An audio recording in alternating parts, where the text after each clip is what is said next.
ይቅርታ ሰላም ነው? ሰላም ደህና እንዴት ደህና። ናችሁ? እኔ ሰላም ናችሁ? አህዱ እባላለሁኝ። እሺ በሚሊዮኖች የሚከታተሉ ትልቅ የሚዲያ ቻናል ላይ ወጣት ጀነሬሽን ያስተምራሉ የማስባቸው ስኬታማ ባለሀብቶችን አድቫይስ ጠይቃቸዋለሁ። ግና እሺ አንዴ እኛ ባወራ ብቁ ነን ብለህ ነው ለአድቫይስ? አንድ ደቂቃ ነው እ የምወስድብህ። እሺ ይሁንሽ። ስምህንና በምን ስራ ነው የተሰማራው? ሱራፌል እባላለሁ። ኮንስትራክሽን እና ኢምፖርት ኤክስፖርት። በጣም አሪፍ ቢዝነስ ኦነር ነህ። አዎ አዎ። ምን ይባላል የድርጅት ስም? ጳዚዮን ጳዚዮን። ጳዚዮን ምን ማለት ነው? ጳዚዮን ማለት ልዩ እንቁ ነው። ከዳይመንድም ከፍ ያለ በጣም የማይገኝ 3-4 ቦታ ላይ ብቻ ሊገኝ የሚችል እንቁ ነው። ጳዚዮን ይባላል። ኢምፖርት ኤክስፖርቱ እሱ ነው። የመጀመሪያ ሚሊዮንን ሜክ ያደረገው በስንት ዓመት ነው? አረ እድሜን አላስታውስም፣ ግን ሀያዎቹ እንደሆነ ነው የማስታውሰው እንጂ 27 28 ሜቢ የመጀመሪያ 1 ሚሊዮን የመጀመሪያ ሚሊዮንን 27 በ28 እንደዛ ይመስለኛል። አሁን ስንት ዓመት ነው? አሁን እንግዲህ 34 34 የመጀመሪያ ሚሊዮንን ሜክ ስታደርግ በሰዓቱ ምንድን ነበር የሰራው ስራ? ኮንስትራክሽን የኮንትራክተር ስራ ነው የምሰራው። ስለዚህ የመጀመሪያውን ሜክ ሳረግ ኮንስትራክሽን ነው የምሰራው። ይሄ ትንንሽ ዲቾችን ምናምን እሰራ ነበረ። ስለዚህ እንደዛ ነው የሰራሁት። ብዙ ሰዎች ስኬታማና ባለሀብቶች ሲመለከቱ የሆነ ተርኒንግ ፖይንት አላቸው ብለው ያስባሉና ስኬታማ ለመሆኑ ተርኒንግ ፖይንት ምንድን ነው? ስኬታማ ነኝ ብዬ አላስብም። ገና ይቀረኛል ብዬ ነው የማስበው። ብዙ ነገሮች አሉ፣ ግን ተርኒንግ ፖይንቷ ምንድን ነው? ስራ ቅጥር ሞከርኩ፣ አጣሁኝ። ከዛ 100% ወደ ቢዝነስ ገባው። ቢዝነስ ስገባ የመጀመሪያ አመት አልተሳካም። ሁለተኛው አመት ላይ እንደነገርኩ ኮንስትራክሽን ውስጥ ገባው። ከዛ ብረትን እነግዳለሁ፣ ብረት፣ የአርማታ ብረት። ስለዚህ ተርኒንግ ፖይንቴ ብረት ናት፣ የብረት ንግድ ናት። የብረት ንግድ ተታዋጭ ነው የምትለው ኢንቨስትመንት ዘርፍ ምንድን ነው? አዋጭ ነው ብዬ የማስበው ኮንስትራክሽን መቼም ሊቀዘቅዝ የማይችል ቢዝነስ ነው እና የትኛውም ዓለም ላይ። ስለዚህ ኮንስትራክሽን በጣም አዋጭ ቢዝነስ ነው። ኤኒ ኮንስትራክሽን ማቴሪያል መሸጥም፣ ኮንስትራክሽን ቢዝነስ ውስጥ መግባትም፣ ኤኒ የኮንስትራክሽን ፊልዶች አዋጭ ናቸው። በኮንስትራክሽን ሲቪል ኢንጂነሪንግ ነው የተመረኩት በነገራችን ላይ፣ ግን ሲቪል ኢንጂነሪንግ አያዋጣም። ሲቪል ኢንጂነሪንግ አያዋጣም ማለት መቀጠር ማለት ነው። ነገር ግን በሲቪል ኢንጂነሪንግ ውስጥ ያሉ ስራዎችን ወደ ራስ ቢዝነስ መቀየር ግን በጣም ያዋጣል። ስለዚህ እኔ መሀንዲስ ነኝ፣ ግን በምህንድስና እየሰራው አይደለም። ስለዚህ የሚያዋጣ ቢዝነስ ምንድነው ብትለኝ፣ ኮንስትራክሽን ውስጥ ያሉ ማንኛውም ስራዎች ያዋጣሉ። በህይወት የተማርከው ስለ ገንዘብ ትልቁ ነገር ምንድን ነው? ስለ ገንዘብ የተማርኩት ነገር ብዙ ነው፣ ግን ላንተም ይሆን ከጊዜያችን አንጻር ላንተም ይሆን ምንድነው በህይወቴ ስለ ገንዘብ የተማርኩት ነገር፣ ገንዘብ በያዝነው ሰዓት የማይሄድ እንዳይመስለን መጠንቀቅ አለብን። ያልቃል፣ ገንዘብ ያልቃል እና ጥሬ ብር ከመያዝ አሴት መያዝ የተሻለ ነው። ቢዝነስ ላይ ለሌለ ሰው ማለት ነው።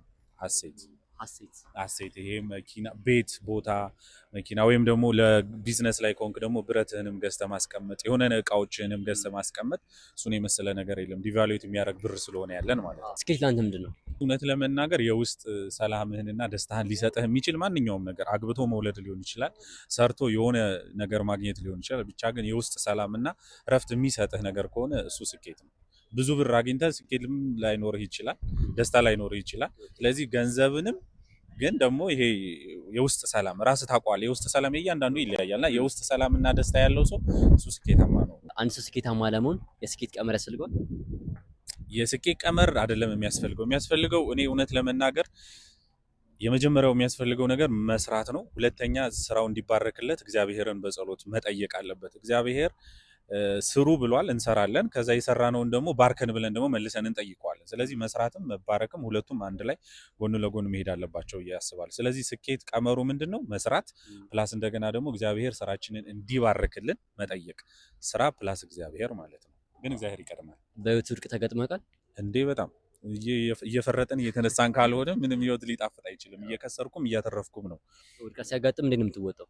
የመጀመሪያው ጸሎት በደንብ እግዚአብሔር እንግዲህ እመቤቴ አንቺ ታውቂያለሽ እላለሁ። እግዚአብሔር መድኃኔዓለም ኢየሱስ ክርስቶስ አንተ ታውቃለህ፣ አግዘኝ፣ እርዳኝ እላለሁ። ስለዚህ በጣም ሪሊፍ የሚሰጠኝ እንጦጦ ኪዳነ ምሕረት ሂዶ በጸሎት በማድረግ ነው። ስለዚህ የሆነ ውድቀት ውስጥ ስትሆን ጸሎት በማድረግ ሪሊፍ ታገኛለህ። በደንብ እሱ ነው ትልቁ። በህይወትህ ከሰማሃቸው ቤስት የምትለው አድቫይስ ምንድን ነው? በጣም ብዙ ናቸው። ሞቲቬሽናል በነገራችን ላይ መጽሐፍ ቅዱስ ላይ ያሉ ሀሳቦች በጣም ሞቲቬት ያደርጉኛል እና አድቫይሱ የጠቢቡ ሰለሞን ነው። ቢዝነስ እና ስራዎች ላይ ጠቢቡ ሰለሞን እና መጽሐፈ ሲራክ በጣም እንትን ያደርጉኛል እና ገንዘብን በጣምም አታግዝፈው፣ በጣምም አትናቀው። የነ ጠቢቡ ሰለሞን ሁሉም ኃላፊ ነው የሚለው ገንዘብ ያልፋል፣ ስልጣን ያልፋል፣ መኪናም ያልፋል። ይሄ መኪናው ሞዴሉ ID7 ነው፣ ኔክስት ID9 ይመጣና ያልፋል። ይሄ የድሮ መኪና ይባላል። ስለዚህ ኤቭሪቲንግ ያልፋል እና የማያልፍ ነገር የለም። ያው ገንዘብም ያልፋል፣ ኃላፊ ነው። በጣም አሪፍ። አሁን ብዙ ወጣቶች በዚህ ሰዓት ጊዜያችንን ትምህርት ላይ ኢንቨስት ከማድረግ ይልቅ ስራ ላይ ብናደርግ ሞር የተሻለ ስኬታማ እንሆናለን ብለው ያስባሉና ታስባለህ አንተ? እሱ የኔም ሀሳብ ነው በነገራችን ላይ።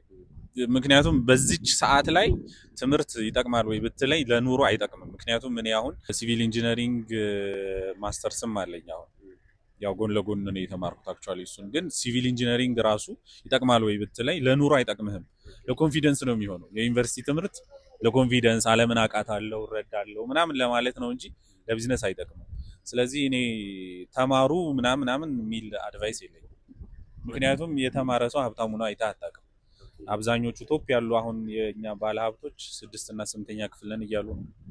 ስለዚህ 10ኛ ክፍል ሀብታም ሊቀጥረኝ እኔ ዩኒቨርሲቲ ግራጁዌት አድርጌ ወደ እሱ አልሄድም። ጊዜያችንን ስራችንም ላይ ነው ኢንቨስት ማድረግ ያለብን ማለት ነው። በጣም ጊዜያችንን ስራ ላይ በጣም ኢንቨስት ማድረግ መቻል አለብን። ትምህርት ግን አይጠቅምም አይደለም።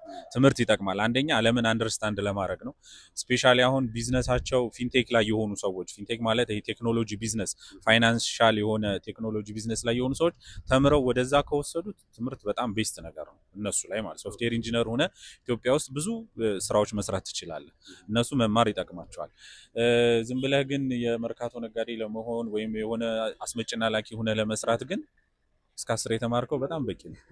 እንደዚህ ለመሆን ከሆነ አላማ ማለት ይሄ ነው። አንተ ነው ወደ 10ዎቹ ዓመት ወይንም ወደ 20ዎቹ ዓመት ብትመለስ ምናልባት ያኔ ባስተካክላቸው ደረስኩበት በላይ ደርሳለሁ የምትላቸው ነገሮች አሉ? ወደዛ ብመለስ እኔ ከዚህ በላይ እሆናለሁ ብዬ ሲጀመርም ለቅጥር ስለሆነ የተማርኩት እኔ ቢዝነስ ላይ ብዙ አስቤ አልነበረም ስማሬ የነበረው። ስለዚህ ወደ 20ዎቹ እና 10ዎቹ ብሆን ዩኒቨርሲቲ ግራጁዌት አላደርግም አልፈልግም ብዬ አቋርጬ ወደ ቢዝነስ እገባ ነበር። ስለዚህ ዳብል እመታለሁ ማለት ነው። ቢዝነሴ ዳብል ያደርጋል። የመማሩን ስራ ላይ ነበር ኢንቨስት ማድረግ የምትፈልገው ጊዜ? አዎ የነበረ። አሁን ላይ ሆኜ ሳስበው ዩኒቨርሲቲ ተመረቀ ምንም እንደነገርኩ ነው። በቃ ኮንፊደንስ ይኖራል፣ ዓለምን አንደርስታንድ ታረጋታለህ፣ ነገሮች ይገቡሃል ምናምን። ግን የምትፈልገውን አይነት ኢንካም ግን በትምህርት አታገኝም። በንግድ ነው ኢንካም የሚገኘው። ወጣቶች አሁን ሚሊዮን ሜክ ካደረጉ በኋላ ማስቀጠል ኪፕ ማድረግ ይከብዳቸዋል። አንተ እሱን ነገር እንዴት ነው ያለፈው? ኪፕ ማድረግ ትልቁ ነገር ምንድነው የምንሰራው? እውነት ለመናገር ወጣት ስፔሻሊ ለ20 ምናምን ዓመቶች ያለኝ አድቫይስ ምንድነው 20 ምናምን ዓመት ላይ የሆነ መኪና ለመንዳት አይደለም የምንሰራው። በጣም ልባችን ላይ ይቆማል መኪና። አይ ነው እኔም ስፔሻሊ ኢንቪዚብል መኪና አሁን በጣም ወድ ነበረ በፊት ማለት ነው። እና መኪና ለመንዳት አይደለም። ስለዚህ ቢዝነስን ትልቁ የሚጎዳ የሆነ ብር ስታገኝ መኪና ገዝተህ ቁጭ ብለህ ነዳጅ እየሞላ ኦር ቻርጅ እያደረክ የምትኖረው አይደለም።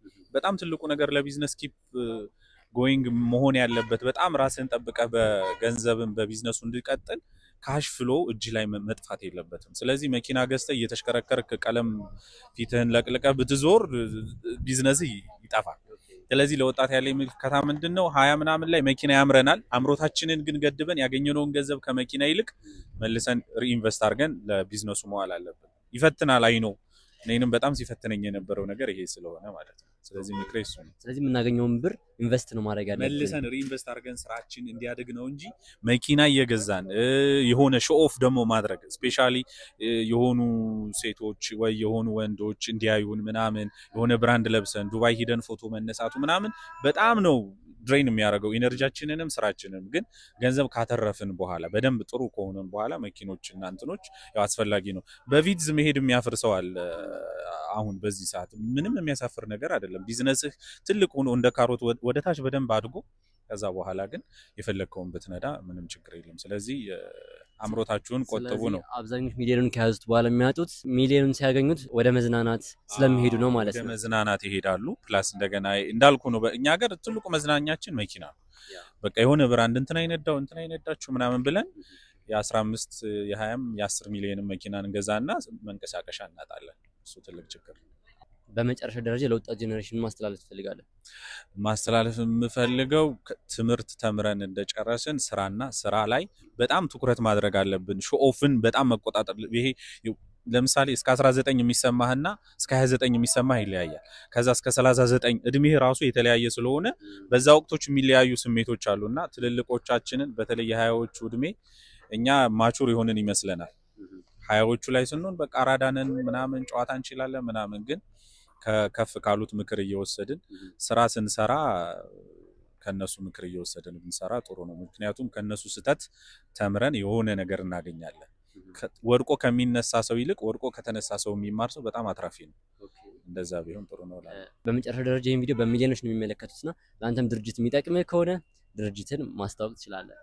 ኦኬ፣ ያው የኔ ድርጅት እንኳን ማስታወቂያ ብዙም አይፈልግም እንዳልኩ፣ አሁን ኤክስፖርት የማደርገው ሰሊጥ ምናምን ነው፣ ቡና። ያው እነሱ ካፌ ምናምን አልከፈትኩም። ስለዚህ መታችሁ ጠጡ ምለው የለም። ኢምፖርት የሚሆኑት ደግሞ ኮንስትራክሽን ማሽኖች ስለሆኑ ማሽኖቹም ያው ብዙ እንትን አይደሉም ብዬ ነው። ግን በጣም አመሰግናለሁ። ቴንክ ዩ ሶ ማች። በጣም ጊዜን ሰጠህ። ብራዘር አመሰግናለሁ። አመሰግናለሁ። እሺ